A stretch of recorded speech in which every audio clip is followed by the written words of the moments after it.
The struggle for equal rights, especially among transgendered individuals, continues. And recently, Germany passed a law that I think Americans can use as an example. Let's take a look. Parents in Germany will no longer have to label their child male or female on their birth certificates. They'll soon have a third option. Germany is on track to become the first European country to give new parents the option of leaving that space blank on their child's birth certificate. The new law is reportedly designed for intersexual newborns, that is, those born with characteristics that don't fit the typical male or female definition. Germany isn't the only country making moves to introduce gender equality laws. Earlier this year, Australia became the first country in the world to come up with legal guidelines for recognizing genders. Last year, Sweden added a gender-neutral pronoun to its encyclopedia. Gender equality advocates say they hope Germany's new policy will spur the rest of Europe to introduce similar measures. Now, we're also seeing some progress here in the United States. Recently, California passed this law that would allow students within our public schools to decide which bathroom they want to use based on their gender identity as opposed to their sex. So that's really great news, except there's a California Assemblyman by the name of Tim Donnelly who's really upset about this. He has a 13-year-old son and a 16-year-old son, and he's saying that he wants to make sure that his 13-year-old son goes back to homeschooling because he's very, very frightened about transgendered students using bathrooms that he's in. But whatever, we're making progress. It's slow, and I'm trying to remain optimistic about the LGBT community and how they're getting more and more rights. Axel, first question goes to you. I mean, what do you think about this new German policy? Is this an important step in the right direction? I think it's very important. It's very positive, and here's why.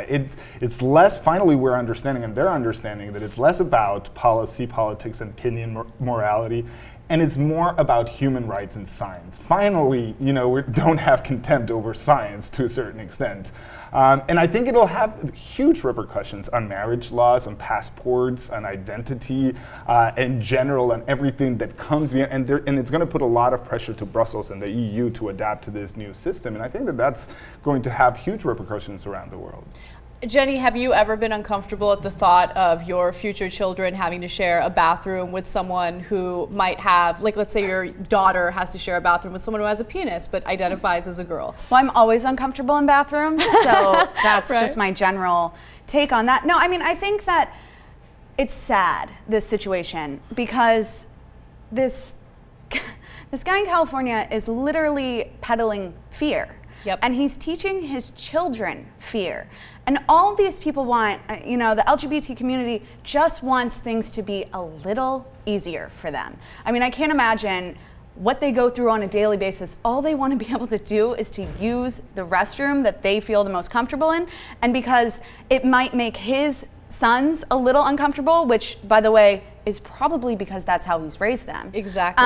But I think it's sad. And we, as humans, fear things that are different from us. And if we can't immediately relate to things, we go to a place of fear and anger. And I think that this is just another case of that, and it's sad. It is sad. Wendy, what percentage of the U.S. population do you think identifies with someone like Assemblyman Donnelly? Obviously, you're going to estimate because you don't know that specific number. 115. No, I don't know, but I would imagine. I remember reading an article after Glee introduced the African-American character that is transgendered. He's a boy but likes to be a girl, and the backlash that happened because of that and the introduction of that. And so I know kids that are transgendered, and I have recognized, you know, how they feel about the issue, and I always think that it goes back to the adults. It's the adults that have the most problems with that, just like this assembly member. And kids are born with a clean slate.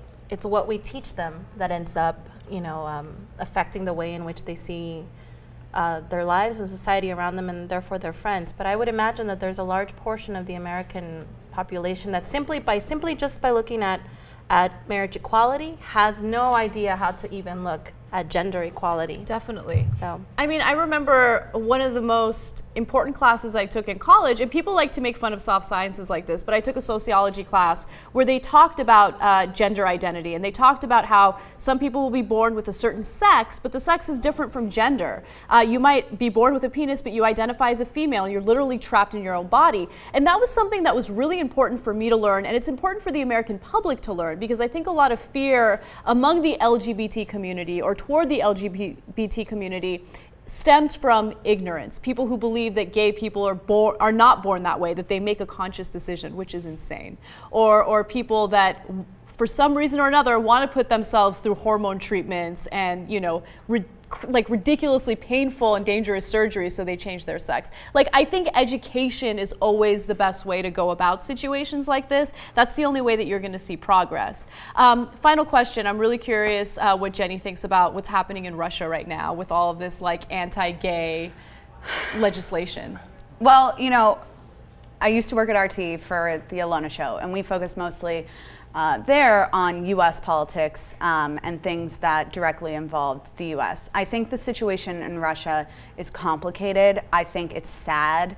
And I have to say, you know, recently we asked someone, we were talking about this in regards to the World Cup and the Olympics and the upcoming events in Russia.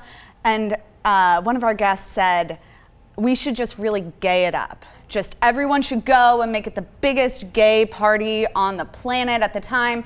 And while I think that's a great idea, and I think that's definitely what we should do, I don't think it excuses the fact that it's happening, but I think it might be the best approach. I think it's a sad, sad time for all the people who thought Russia was kind of making strides to be more open. Yeah.